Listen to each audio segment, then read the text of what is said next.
Let's start with some good news, okay? The United Auto Workers announced it has struck a tentative deal with Ford, subject to approval by the 57,000 union members who work for Ford. Workers will get a 25% pay increase along with a cost of living adjustment each year. The new contract, along with pension and health adjustments, also addresses the divide between new workers and veteran employees. New workers will see their wages double over the next 4 years, and it is believed this agreement, if ratified, will pave the way for a settlement with GM and Stellantis, Stellantis being Chrysler.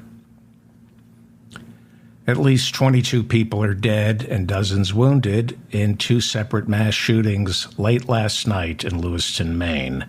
One shooting took place inside a bowling alley, another inside a restaurant. Early reports say police now believe the shootings are connected to one suspect who used a high-powered assault weapon. Residents are being told to remain inside their homes, and police are looking for a 40-year-old white man with close-cropped hair who drove away in a small white SUV. There have been 565 mass shootings in America so far this year, which is why I say let's give all our weapons to Ukraine and Israel, all of them. President Biden on Wednesday became the first U.S. president in recent memory to condemn right-wing extremist Jewish settlers attacking Palestinians living in the West Bank. I haven't heard a president talk this way in a long time. America's official policy is a two-state solution, with the West Bank serving as a Palestinian homeland, along with East Jerusalem and Gaza. During Benjamin Netanyahu's 16 years as prime minister, nearly 500,000 Jewish settlers have moved into the West Bank and East Jerusalem, and that is in direct violation of the Oslo Accords and in open defiance of America's official policy of a two-state solution.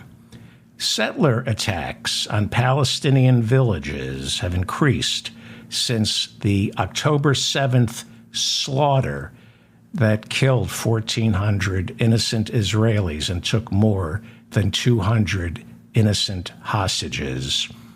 Human rights groups say the Jewish settlers in the West Bank have torched cars, shot and killed innocents, and forcibly removed hundreds of Palestinians from their homes since the Hamas massacre. President Biden yesterday called the Israelis committing these crimes, quote, extremist settlers. Biden said, quote, it has to stop. They have to be held accountable. It has to stop now. Well, if you want to hold them accountable, you got to do something about Israeli Prime Minister Benjamin Netanyahu, who opposes a two-state solution and has facilitated nearly 500,000 Jewish settlers moving into the West Bank and East Jerusalem, trying to make a two-state solution nearly impossible.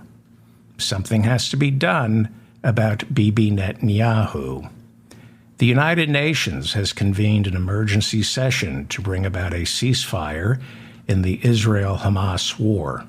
So far, the member states of the United Nations Security Council are unable to agree on a resolution as the world body fails to include any wording that clarifies Israel's right to defend itself. The United States is one of the few holdouts not demanding a ceasefire, insisting Israel was attacked by Hamas, and, like every other country in the world, Israel has every right to do whatever it takes to prevent future attacks.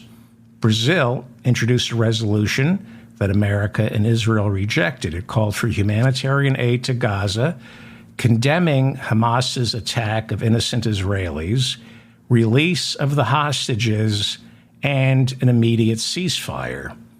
But Israel and America believe leaving Hamas intact means a ceasefire would only be temporary. America also rejected the resolution because of the wording. It didn't say Israel has the right to defend itself. For some reason, the entire world, except America and certain European countries, except for America and a couple of other countries, the rest of the world does not believe Israelis have a right to defend themselves. Now, if you want peace, as I do, and you want the killings to stop, my suggestion is to, when you make these resolutions, to include the words Israel has the right to defend itself. I don't think you're going to get anywhere with the Israelis and many of the Jewish people. I happen to be Jewish. And after the Holocaust, Jews need to hear that you believe we have a right to defend ourselves.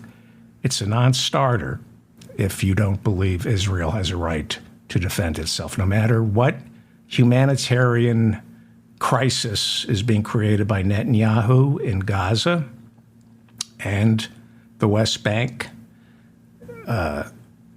Whatever you believe, I want peace and I want it to stop.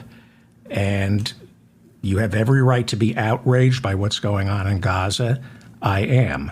But if you want peace, you have to assure the Jews and the Israelis they have every right to defend themselves. Otherwise, it's going to be a non-starter. So my suggestion is let go of those words and assure the Jewish people and the Israelis that you believe they have every right to defend themselves. And we have to get rid of Bibi Netanyahu. President Recep Erdogan of Turkey has traditionally served as a bridge between Hamas and the Israeli government. He's been back-channeling negotiations to release hostages, as well as getting humanitarian aid into Gaza. Erdogan has opened relations between Israel and Turkey, since they both have mutual interests trying to prevent the situation in Syria from spilling over the borders, which in Turkey's case it most certainly has. Straddling the West and the East, Turkey has been essential in keeping the lines open between America and Russia when it comes to the war in Ukraine. And he's been essential trying to tamp down the aggression between Hamas and Israel. If there's going to be a negotiation between Hamas and Israel, Erdogan would presumably play some role in this. But Erdogan also answers to his people. In an address before his parliament on Wednesday, he lashed out at Israel, calling its air assault on Gaza barbaric. Then, more problematic for Israel, he stated that Hamas is not a terrorist organization. He called it an organization of liberation, defending its people and its land. This is the mop-up for October 26, 2023. I'm David Feldman. Please like this episode, share it, please, with your friends and family via email and social media. And please subscribe to my channel and my newsletter. A new report written by Democratic members of the Senate Finance Committee reveals Clarence Thomas borrowed $267,230 in 1999 to purchase a 40-foot luxury bus from Anthony Welters, a wealthy healthcare executive who went on to forgive most, if not all, of this loan. The story was first reported by the New York Times months ago, and the Times said on Wednesday that Justice Thomas's failure to pay back most, if not all, of the loan has serious implications in terms of undeclared gifts and unpaid taxes. If Justice Thomas failed to report his friend's loan forgiveness to the government, he would owe taxes on it. The Times reports that the IRS classifies all debt forgiveness as income. Reporting in ProPublica this year revealed that over the years, Justice Thomas has accepted travel vacations worth close to $1 million from one wealthy billionaire who has business before the court. Political business before the court. Senator Ron Wyden, who chairs the Senate Finance Committee, said he wants Thomas to explain the loan, but did not say whether he would force Thomas to testify, because there's really no guarantee that Thomas would obey a subpoena, and because contempt of Congress is eventually adjudicated by the Supreme Court, there's pretty much no way to enforce a subpoena. There's no way to make a Supreme Court justice testify.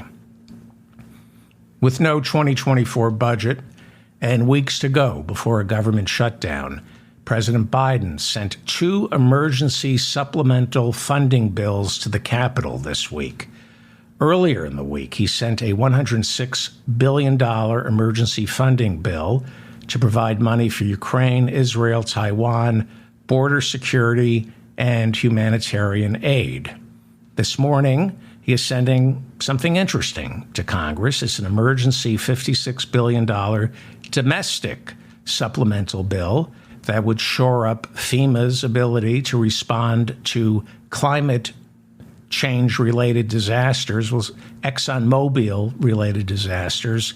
And this is interesting, billions for propping up America's floundering child daycare industry, something that was in Bernie's Build Back Better that got taken out, but not exactly what Biden's proposing. He wants to give $23 billion for disaster relief and then $16 billion towards the child care sector. So it's going to shore up the businesses that provide child care. There should not be businesses providing child care in America. There should be universal child care in America, and it shouldn't be privatized. It should be part of our public school system. Private daycare, private, for-profit daycare, shortchanges the workers who earn starvation wages, and it shortchanges our children. Taking care of our children and taking care of the people who take care of our children should be exempt from the profit motive. But none of this even matters without a Speaker of the House, and unfortunately, we now have one. And no speaker is better than this speaker, who leaves me speechless. Our new Republican Speaker, Mike Johnson, blames Roe v. Wade on the budget shortfalls for Social Security, Medicare, and Medicaid. He says if Americans weren't killing so many able-bodied potential workers, our economy would have more than enough citizens paying into our social safety net. Listen to this cretin. Roe v. Wade gave constitutional cover to the elective killing of unborn children in America, period. You think about the implications of that on the economy.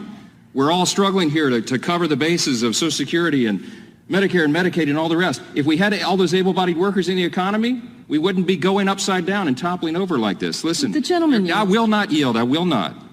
Roe was a terrible corruption of America's constitutional jurisprudence. This is a nasty, nasty man.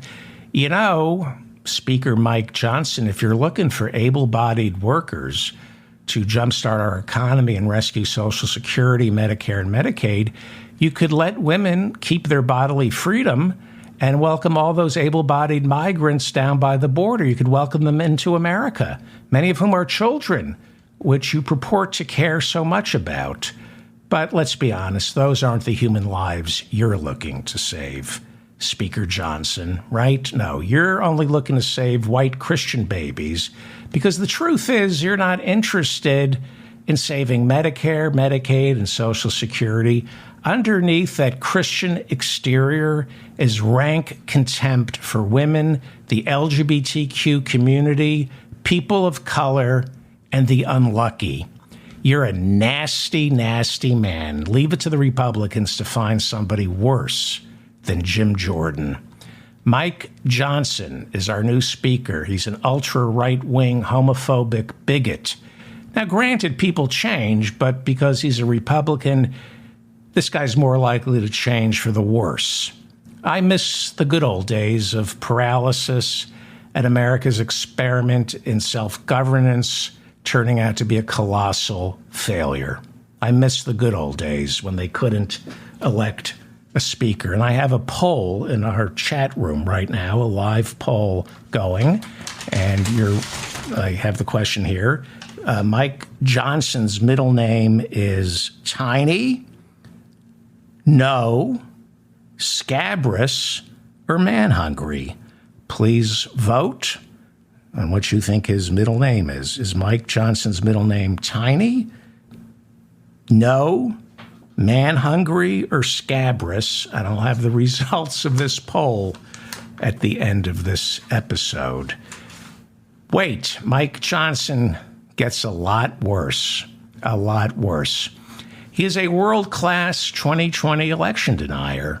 According to the New York Times, in December of 2020, he rounded up 60% of House Republicans and got them to sign an amicus brief as part of that Texas lawsuit challenging Joe Biden's victory. The Supreme Court rejected it before January 6, but he was in on that. He gave multiple interviews insisting the election was rigged while calling into question Dominion voting machines that he said, with absolutely no proof, came into America from Hugo Chavez's Venezuela with a virus intent on destroying our democracy. He's a crackpot from Louisiana. The Times reports that Johnson, who refused to certify the election for Joe Biden after January 6, still insists he and nearly two-thirds of the Republican caucus were right for objecting to the results on January 7th. They came in on January 7th after the insurrection, and they didn't certify. In 2020, Johnson served on Donald Trump's defense team during the former president's first impeachment. Remember the perfect phone call to Ukraine? That impeachment. And so it should come as no surprise that Donald Trump, who went out of his way to spike Tom Emmer's brief candidacy for Speaker, called Johnson's nomination a great pick.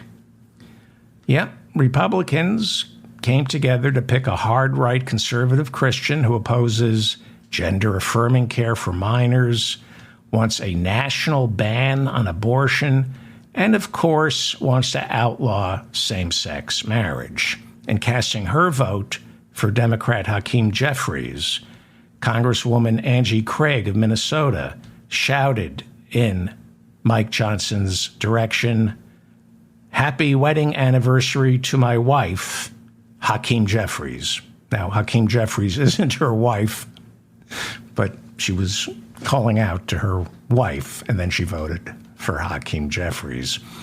Jim McGovern, Democrat from Massachusetts, said of Johnson, he's the same extremist menu, just a new waiter. Same old extremist menu, new waiter. So what does this mean? Well, heading into the 2024 elections, Democrats in the House hope to position this election as a referendum on abortion, an issue that makes Republicans very vulnerable in purple districts. While Johnson was able to unify the Republican caucus, thanks to his being a principled conservative whose purity on cultural issues is beyond repute, he's also been able to unify Democrats who are more than willing to make the electoral fight for control of Congress centered primarily around the culture wars. So, as usual, 2024 is going to be a win-win for Washington and a lose-lose for America. The Democrats get what they want, the Republicans get what they want, and we get absolutely nothing. Johnson is a lawyer and one of the leading voices of the odious, disgusting, and repulsive Alliance Defending Freedom, which funds, among other things, lawsuits challenging same-sex marriage. Andrew Kaczynski over at CNN's K-File uncovered op-ed pieces that Johnson penned in the early 2000s, where he called for the, I wish I were making this up, criminalization of homosexuality. He warned it's an unnatural act that serves as a gateway to pedophilia. He's a hick from Louisiana with a law degree. A constitutional scholar, in 2005, Johnson warned that homosexuality is a threat to democracy, and if allowed and permitted, homosexuality will result in complete chaos and utter anarchy. Chaos and utter anarchy, which proves exactly what Marjorie Taylor Greene said about the out-of-control Republican caucus this year. You're all a bunch of queers. That's what Marjorie Taylor Greene said about them. So she's right. The speaker says homosexuality causes chaos and anarchy. Marjorie Taylor Greene was right when she called her caucus a bunch of queers. She's something else. Well, Republicans, you got to hand it to them. They found somebody worse than Jordan, and they defied expectations by nominating and then electing Mike Johnson of Louisiana, Speaker of the House, all in basically 24 hours. Steve Scalise, who's also from Louisiana, will remain as House Majority Leader after his bid for Speaker never even made it to the floor for a vote due to Jim Jordan's backstabbing.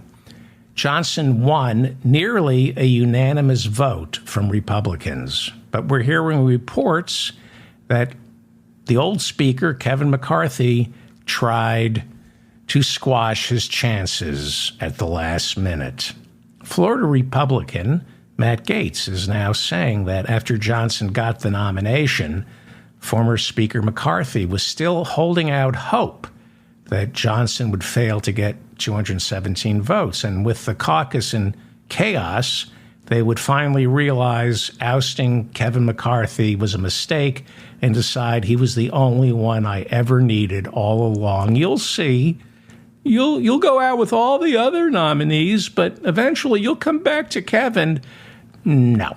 Gaetz said he smoked McCarthy out before the vote, and Republicans were able to pry a Johnson endorsement out of Kevin McCarthy's rapacious hands.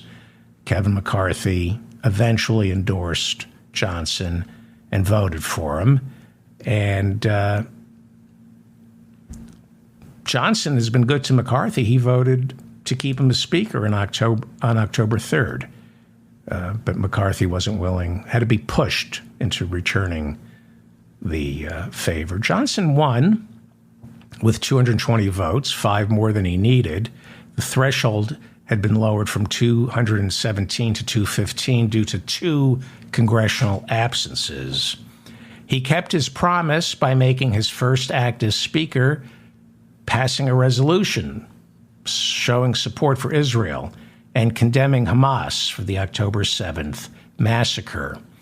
10 members of Congress, 9 Democrats and 1 Republican, voted against the resolution. The 10 members of Congress voting against the resolution were Democrats Jamal Fire Alarm Bowman from New York, Andre Carson of Indiana, Cori Bush of Missouri, Al Green of Texas, Summer Lee of Pennsylvania, Alexandria Ocasio-Cortez of New York, Ilhan Omar of Minnesota, Delia Ramirez of Illinois, and Rashida Tlaib of Michigan. Republican Congressman Thomas Massie also voted against it. 6 Democrats voted present: Greg Casere, Joaquin Castro, Nydia Velasquez, Ayanna Pressley, Chu Garcia, and Pramila Jayapal. The government's fiscal year began on October 1st, and there's still no budget for 2024. The continuing resolution to keep the government running expires in exactly 23 days. Budget hardliners who oppose the continuing resolution, Speaker Johnson was not one of them, budget hardliners who oppose the continuing resolution are indicating a willingness to give Johnson more time to get the lay of the land by extending the continuing resolution into January of 2024. Matt Gaetz said he was assured that Johnson, unlike McCarthy, is committed to what are called single subject bills when it comes to budget appropriations. This way, Congress can give a thumbs up or a thumbs down on the funding for individual specific agencies as opposed to bundling their appropriations into a massive bill, like lumping Ukraine and Israel and Taiwan and border security into one bill. He wants single subject bills. The consensus as of this morning is that Speaker Johnson is liked by the Republican caucus. And unlike former Speaker McCarthy, Republicans in the House are rooting for him to succeed.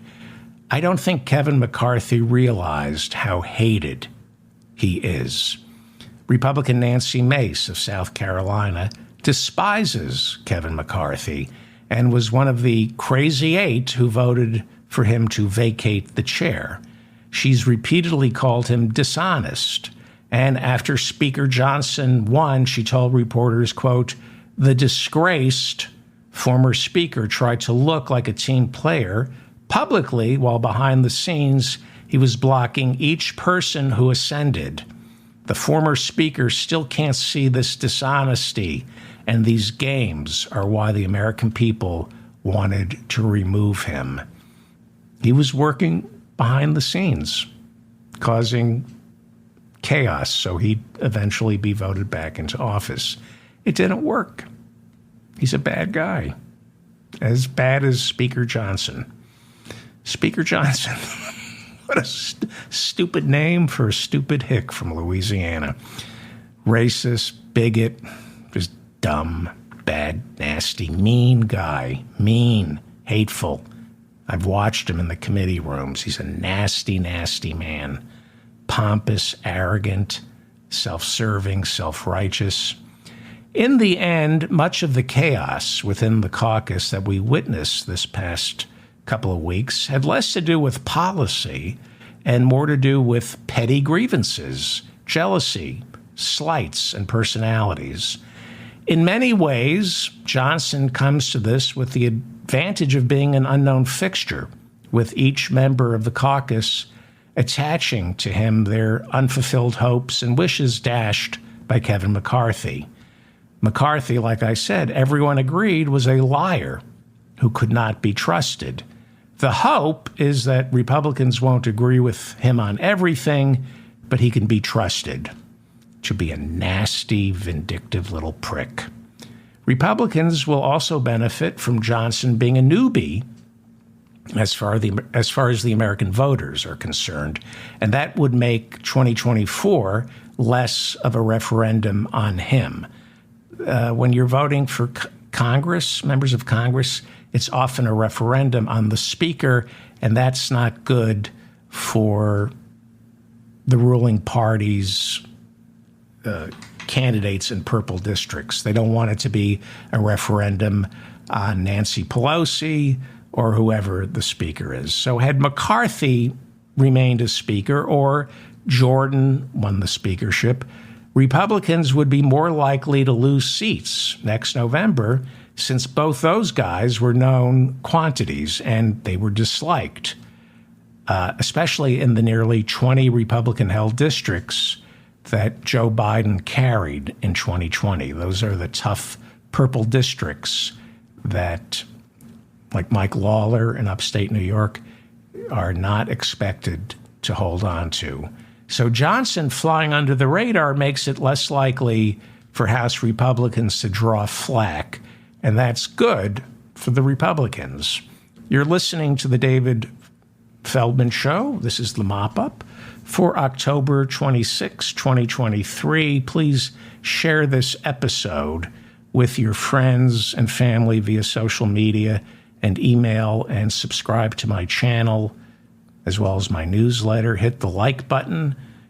And I have a quick correction, but before I get to it, we're doing a live poll in our chat room here on YouTube. And this is the question. I'll read the results at the end of this episode. Mike Johnson's middle name is Tiny, No, Man-Hungry, or Scabrous. Mike Johnson's middle name is Tiny or No? Is it Man-Hungry or is it Scabrous? Please vote in the chat room, and I'll have these important election results at the end of this episode. I also have a correction. Republican whip Tom Emmer is from the crappy state of Minnesota. I said on yesterday's program he was from the crappy state of Wisconsin, and I was wrong, but not as wrong as the people who decided to live in Wisconsin, Minnesota, as well as Oklahoma. I know Oklahoma has nothing to do with this, but F Oklahoma too.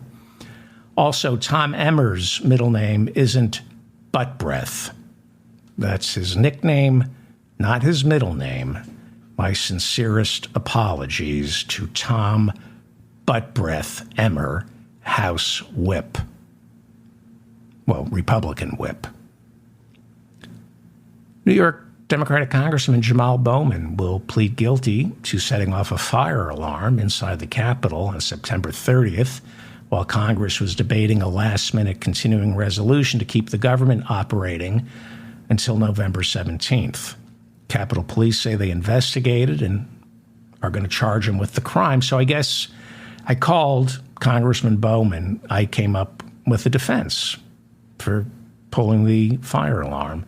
Stag Laredo chili with its fiery blend of jalapenos and deep red peppers.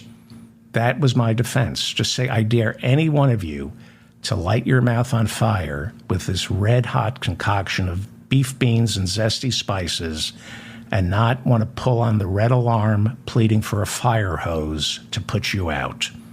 That was my unsolicited defense, but he didn't go for it. Congressman Bowman agreed to pay a $1,000 fine and write an apology to Capitol Police. Bowman activated the fire alarm while Democrats were complaining that then Speaker McCarthy had put before them a 70-page bill that they had no time to read. Some have suggested that Congressman Bowman, might have pulled the alarm to buy Democrats more time to read the bill. Democrats did read the bill and voted to pass it. At the time, Bowman said he thought he was pressing a button to open a door. But in Wednesday's statement, where he accepted full responsibility, the congressman said, quote, I am responsible for activating a fire alarm. I will be paying the fine issued and look forward to these charges being ultimately dropped.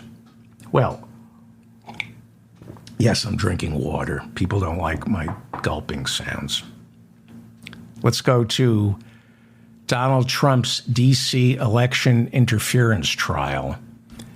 The ACLU filed an amicus brief in support of Donald Trump's lawyers who are attempting to lift a gag order imposed against the former president in his Washington, D.C. election interference trial. If you remember, Tanya Chutkan, the presiding judge in that case, issued a narrowly tailored gag order. That's what they're calling it, a narrowly tailored gag order. Would it come from Italy? It's narrowly tailored? It's a narrowly tailored gag order. And then she froze it, awaiting appeal by Trump's lawyers. This is kind of interesting. If you read between the lines, you find things out. Special counsel Jack Smith requested the order, complaining that Trump's comments bordered on witness tampering, as well as endangering the lives of Justice Department officials and contaminating potential jurors in Washington, D.C.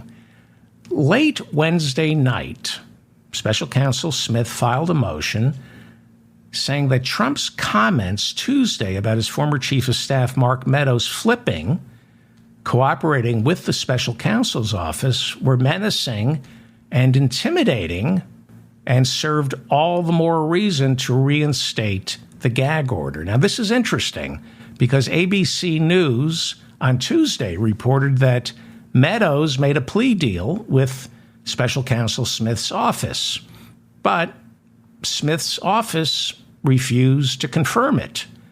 But judging by the language in Wednesday's gag order motion, I think it's now safe to say that Meadows has indeed become a cooperating witness for the special counsel. He's flipped. He flipped. It's official.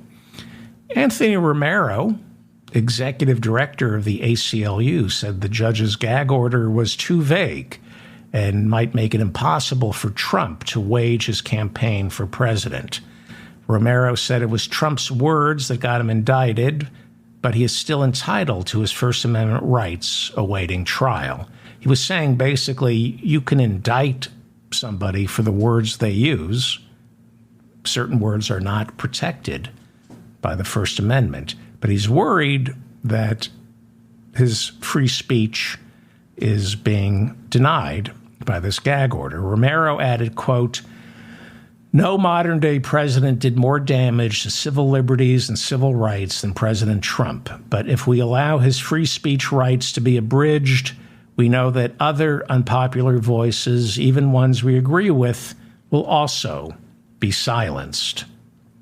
Judge Chutkan's gag order, like I said, is now frozen while she listens to these arguments. Her gag order allowed Trump to attack her, President Biden, as well as other candidates for the Republican nomination, so long as the attacks pertain to policy. Like Mike Pence is going to be a witness in this case. So Trump, she said, is allowed to attack Mike Pence's positions as a candidate for president, but he's not allowed to attack him for testifying in this trial. He is also allowed to insist on his innocence and say that his prosecution is politically motivated. A narrowly tailored gag order from Italy. Judge Chutkan's narrowly tailored gag order forbids Trump from targeting any witnesses in this case or discussing the substance of their testimony. So enforcing gag orders are a little dicey. It's not that easy. Some legal scholars say a judge can't rule unilaterally that Trump is guilty of contempt of court, violating my gag order, and then throwing him straight into jail. Turns out such a move requires a separate prosecution, another judge, another trial, and that's time intensive. Let's go to New York, where Donald Trump's fraud trial is now in its fourth week. Donald Trump was fined $10,000 on Wednesday for violating a gag order imposed by the judge in his New York civil fraud trial. This is the second fine leveled against Trump by the judge. The previous fine was $5,000. While issuing the fine, Judge Arthur Engoron turned to Trump and warned, "Don't do it again or it will be worse." Trump had been warned not to disparage any of the employees of this court. Trump was fined last week for accusing the judge's clerk of carrying on an affair with Senator Chuck Schumer. That cost Trump $5,000. If you listened to yesterday's show, I said Trump was violating the gag order on the campaign trail. He was trashing the judge. What got him in trouble this time was he could not control himself. And on Wednesday, rattled by his former fixer, Michael Cohen's incredibly damaging testimony on Tuesday, Trump stood before a bank of microphones on Wednesday and accused the judge's clerk of being biased. This is what he said. This is what got him the $10,000 fine. Quote, "This judge is a very partisan judge with a person who's very partisan sitting alongside of him, perhaps even more partisan than he is." And that cost him 10 grand. It was interesting. The judge brought Trump up and made him sit on the witness stand and then grilled him. He said, "Did you make these comments?" And Trump said, "Yes, I did." But Trump insisted the remarks were directed at Michael Cohen, not the clerk. Judge Engoron said, "I don't believe you. $10,000, knock it off, or it's going to get worse." Well, there were some fireworks on Wednesday. Michael Cohen, if you remember, testified on Tuesday that he was ordered by Donald Trump to alter financial statements to make his boss look richer than he actually was. But during cross-examination on Wednesday, Trump's lawyers quoted Michael Cohen's 2019 testimony before the House Oversight Committee, which contradicted his testimony on Tuesday. In 2019, Cohen was asked by the House Oversight Committee, quote, "Did Mr. Trump direct you or Mr. Weisselberg to inflate the numbers for his personal statement?" And Michael Cohen responded, quote, "Did he ask me to inflate the numbers? Not that I recall." So, read back to him in court on Wednesday, Cohen said he lied under oath when he said that to the House Oversight Committee. Okay? The trial resumed after lunch, and Michael Cohen retook the stand and was asked again by Trump's lawyers about his 2019 testimony before the House Oversight Committee, where he claimed he was never asked to inflate Trump's wealth. He said he lied. Before lunch, he said he had lied to the House Oversight Committee, but this time Cohen changed his answer and insisted his testimony before the House Oversight Committee was truthful, that he wasn't lying. Why? Why do you think he said that? Because during lunch, his lawyers said, "You just confessed to committing perjury before the House Oversight Committee." So he took it back. Trump's lawyers immediately said, "It's over. The case is over." And they demanded the judge dismiss the case. The judge and Trump's attorneys and the prosecutors conferred. And while they were talking, Trump bolted out of the courtroom. His Secret Service agents didn't know where he was running to. And then he stood before the reporters and proclaimed, quote, "The witness just admitted that we won the trial and the judge should end this trial immediately." Meanwhile, back in the courtroom, Judge Engoron said Michael Cohen's conflicting testimony wasn't grounds for throwing the trial out. But Trump's attorneys argued the government's star witness just, quote, "fell flat on his face." Judge Engoron said there were mountains of evidence against Trump that could fill his courtroom and disputed the idea that Michael Cohen was the government's star witness. There are no stars in my courtroom. It's more of an ensemble with some breakout players, but we're part of the same team here. He didn't say that. But there's no such thing as a star witness. During the government's reexamination of their ensemble witness, Michael Cohen, he was asked how he reconciled the 2019 testimony before the House Oversight Committee, where he said Trump didn't ask him to inflate numbers, and Tuesday's testimony where he said Trump did ask him to inflate numbers. Cohen explained that Donald Trump, quote, "speaks like a mob boss. He tells you what he wants without specifically telling you. We understood what he wanted," unquote. Plus, I don't want to go to prison for perjuring myself before Congress. He didn't say that, but that's the game he's playing. After court was adjourned for the day, Cohen stood before reporters and said of Trump, "I saw a defeated man. I saw somebody that knows that it's the end of the Trump organization."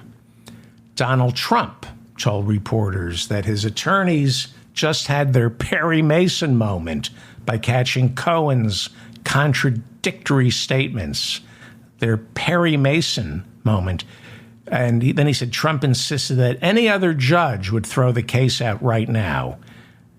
Then he added, by Perry Mason, I mean the HBO series starring Matthew Rhys, not the Perry Mason series on CBS starring Raymond Burr, which most of you are too young to remember. I don't know why he had to clarify that. He didn't say that. New York State Attorney General Letitia James, who brought the case against Trump, reiterated what Judge Engoron said earlier and told reporters Michael Cohen is not her star witness and there is enough evidence against Trump to fill the entire courtroom. The trial continues until December, with Trump expected to take the stand when there will be enough horseshit to fill the entire courtroom. Let's go to Colorado, where Donald Trump is being sued to keep his name off that state's primary ballot. Citizens for Ethics is behind the lawsuit, attempting to scrape Donald Trump's name off the Colorado presidential primary ballot, citing the insurrection clause of the 14th Amendment. On Wednesday, they announced that the judge in this case rejected a final motion from Trump's lawyers to dismiss the case, which now means there's another trial for Donald Trump. It's scheduled to start this Monday. Petitioners plan to prove Donald Trump disqualified himself from holding office when he staged the January 6th insurrection, and they plan to make him testify under oath. A similar case is also wending its way through Minnesota's courts. A lot of lawsuits coming up. Let's go down to Georgia, where Donald Trump is on trial for election interference. Sidney Powell, one of the co-defendants in the Georgia election interference RICO trial, is still spreading lies about the 2020 election, despite striking a plea deal last week with the Fulton County, Georgia's DA. Powell, if you remember, pled guilty to 6 misdemeanor counts of conspiracy to commit election interference in exchange for her testimony against the other 18 defendants, including Donald Trump. She also agreed to write a letter of apology to the people of Georgia, but we are now learning her letter of apology consisted of just one sentence. Sounds to me like Fani Willis is about to give her a longer sentence. Business Insider reported on Wednesday that Sidney Powell's social media accounts continue to push lies that Joe Biden stole the 2020 presidential election. Defending the Republic is the nonprofit she founded to raise money for, quote-unquote, election integrity research. Her newsletter from Defending the Republic over the weekend said that her guilty plea was the result of political extortion. All these people are bad. They're all liars, and they have a very tenuous relationship with the truth, including, unfortunately, Michael Cohen. He's brave, but he's got his own issues. Business Insider also reported that Sidney Powell continues to post to Twitter false claims of voter fraud in Georgia and has posted links promoting the work of other election deniers like Dinesh D'Souza, whose latest documentary purports that America's police are cooperating with Joe Biden to keep him in office past 2024. CNN reported on Wednesday that Fani Willis, the Fulton County District Attorney, is confident that 6 more co-defendants in her RICO trial are about to flip. Will it be Rudy? Making the number of cooperating witnesses 10. Mark Meadows, Trump's former chief of staff, is one of those 19 co-defendants. And as I mentioned earlier, he flipped in the D.C. case. Will he flip in Georgia? And Rudy Giuliani found a lawyer dumb enough to represent him down in Georgia. He was having trouble finding a lawyer stupid enough to take him on in Georgia. Rudy reportedly owes more than $4 million in unpaid legal fees. $4 million in unpaid legal fees. But Alan Stockton of Stockton and Stockton told the court he would be representing Rudy. Sounds like Stockton and Stockton has a Stockton who barely passed the bar and is willing to work for free. You've heard of pro bono? Well, this kid is doing it pro-am bono, and he's the am as an amateur. Can't be good for Rudy. Anything you'd like to add, Rudy, to this? I like scotch. Yes, you do. Are you worried about what's going to happen in Georgia? Are you going to flip? I drink scotch. Yes, you do. And Donald Trump, anything you'd like to add? Stormy Horseface Daniels. My girlfriend, who lives with me, is very depressed. She's catatonic because she lives with me, and I just want to bring her on the show briefly and tell her the show's over. Yay. Okay. Did you take your medicine? Because if you took your medicine, your happy medicine, I'll crawl into bed with you. Wouldn't that be nice? Yay. Okay. I love you. Do you love me? Do you love me? Do you love me? Nay. Oh, you don't love me. Well, if you don't love me, I'm gonna move out. Yay. Okay. I'm David Feldman, reminding you to stay strong and protect the weak. Thank you for listening to this nonsense. Please like this show. Please subscribe to my channel and my newsletter. Please share this with everybody. Thank you to all the moderators, to Bob in the chat room. I don't know if he's here. It's really late. And thank you for showing up. We started late. Let's go to the poll and see the results of my poll. Because we're polling about Mike Johnson's poll, as a matter of fact. The question is, Mike Johnson's middle name is, and these are your choices. Let's see. Mike Johnson's middle name is Tiny, Scabrous, No, or Man-Hungry. No, Mike No Johnson got 15%. That's fourth place. Coming in third is Man-Hungry. Mike Man-Hungry Johnson. Coming in second place with 31% is Scabrous, Mike Scabrous Johnson. And coming in first place was 36%, a plurality, Mike Tiny Johnson. Interesting, fascinating. It's how I keep a pulse on the electorate. It's very important that I do this. Okay, thank you, everybody. I'm going to start earlier tomorrow. Thank you.